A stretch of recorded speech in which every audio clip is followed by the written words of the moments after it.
PNTL captura membro grupo arte marciais PSAT na Intolu, tamba prática treino subar. Comandante município dili, superintendente chefe polícia Orlando Gomes ba jornalista sira, iha comando município Kaikoli dili, quinta-feira loron sanulo resing ida fulan zulho tinan rehundua ronulo resing hat.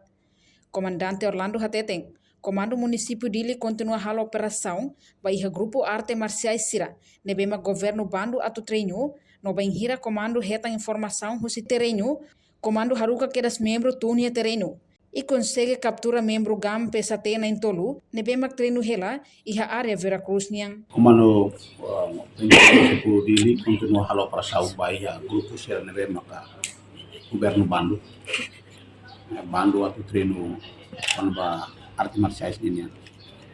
Tamane maka itaninia informação informador secreta sira nebema kia treino sira informa ya comando município. Ita haru ketene patrulhamento bahia ka halo captura samba membros usi GAM nebema sira halo treino usi oknum PSAT niya nebema sira halo treino ya Santa Cruz. Consegue ta halo captura samba e dorme comando e tarik investigação, pois submete Bahia 102 horas. Pois está presente ao Ministério Público. Ne também tem evidências, os atributos, halo treino, tanto idane flagrante delito. Nebe halo operação, kita captura, tanto manai no atu la setemos, kita atua halo teni serviço e ita nafatin halo processo.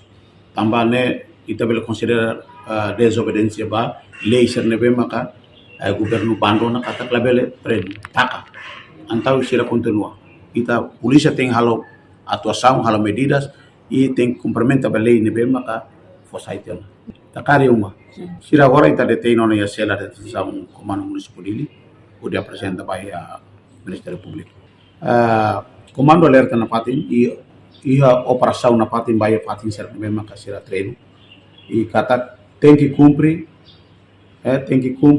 ba resolução nebe maka força do governo tem que cumprir quando suspende quando taca tem que cumprir quando não cumpre polícia tem que halo forte medidas e halo atuação. No membro PSAT na Intolune, PNTL captura iha área Veracruz no na Intolune ho inicial IMSI MT no FGA. Reportagem Melania Conceição, Televisão Timor Post.